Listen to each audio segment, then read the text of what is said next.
Des gravels accessibles en termes de prix et d'équipement, et l'on ne parle pas là ni d'Intersport ni de Decathlon, c'est le sujet de la vidéo. Bonjour à tous, je m'appelle Tony, vous êtes bienvenus sur les petits vlogs à vélo. Bienvenue aux nouveaux arrivants. Aujourd'hui, on fait une revue détaillée et un premier avis sur une marque qui commence à arriver progressivement depuis un an sur le marché français. Je veux parler de la marque Welt.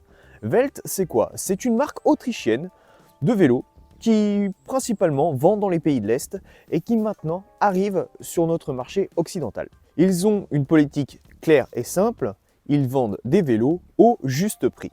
Est-ce que ces vélos tiennent leurs promesses? Sont-elles réellement une alternative à nos vélos dans la même gamme de prix sur le marché français? C'est ce qu'on va voir tout de suite. Sachez que cette vidéo est une première vidéo et qu'elle sera une introduction à plusieurs vidéos en lien avec ces vélos, car je vous l'annonce, j'aurai la chance bientôt de pouvoir les tester. Bref, on passe tout de suite à la revue de ces deux vélos de la gamme Welt et on commence par le Welt G80.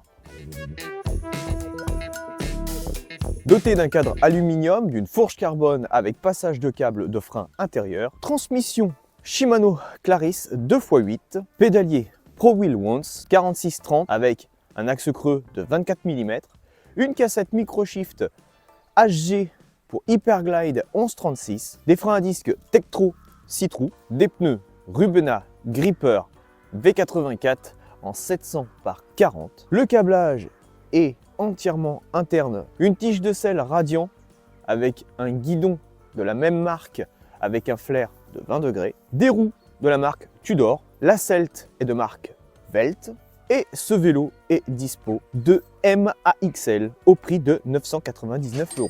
Voilà pour la présentation de ce vélo.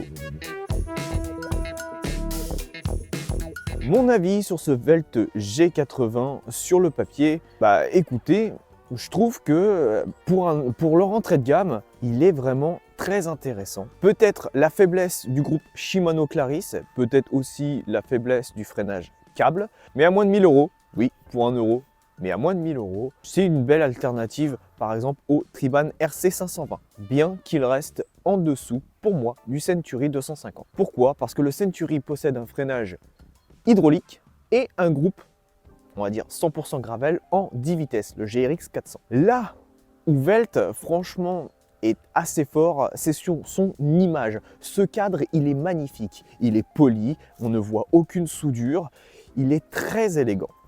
La géométrie du cadre est aussi assez surprenant, plutôt axé sur le confort et moins sur la rigidité. Ce vélo est pour moi l'un des vélos parfaits pour entrer dans la discipline du gravel. Petit aparté pour vous dire que je sais que vous attendez avec impatience le test du Allroad Team Carbone de chez Nakamura, mais malheureusement pour l'instant, il va falloir s'armer de patience. Mais cette vidéo arrivera, je vous le promets. Le Welt G110, équipé d'un cadre en aluminium et d'une fourche carbone, équipé d'un groupe GRX 812 monoplateau. Pour être plus précis sur le dérailleur arrière, il s'agit d'un GRX 812 11 SP Shadow Plus. Le pédalier quant à lui est un Pro Wheel 42 dents, cassette 1142. Freinage hydraulique cette fois-ci avec disque de 160 mm. Guidon et tige de selle de la marque Radiant. Le flair du guidon étant toujours de 20 degrés comme sur le modèle précédent. Pour les pneus, même chose, Rubena Gripper. On va dire c'est normal, dans une gamme de prix qui est contenue, on va retrouver les mêmes composants. La selle, cette fois, est une Welt Ergo en 240 de long par 135 mm de large. Vous avez la possibilité de monter sur ce cadre des pneus jusqu'à 45 mm de largeur. Ce vélo est disponible du M au XL pour une valeur de 1649 €. Encore une fois, définition à la hauteur de ce que fait Welt. Franchement, c'est toujours propre. La peinture est magnifique, peut-être un peu voyante pour les pratiquants de gravel, certains diront. Moi, je trouve que quand même, ça lui donne un super cachet. Pour moi, c'est une très belle pièce. Le groupe, rien à redire. GRX 812, c'est ce qui se fait de mieux, on va dire, dans la transmission gravel, avec un étagement assez haut quand même, 11,42. Petit bémol pour moi, pour le plateau avant. 42 dents, c'est quand même, en monoplateau, c'est quand même pas mal à emmener, sachant que quand vous êtes sur une double transmission, déjà vous êtes en 46-30 généralement sur le GRX. Donc je trouve que c'est un peu lourd quand même à emmener. Peut-être revoir avec un plateau de 38 dents, mais ça, ce n'est que mon avis. Freinage hydraulique, 100% rassurant, et ça c'est une bonne nouvelle. À ce prix, freinage hydraulique, c'est très important.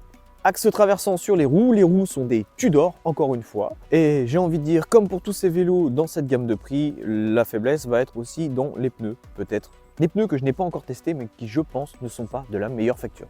Par rapport à la concurrence, c'est sûr qu'en termes de prix, il est quand même un peu au-dessus, voire carrément au-dessus. Il peut y avoir quand même une différence de presque 500 €, hein, si on va sur certains modèles Decat ou Intersport.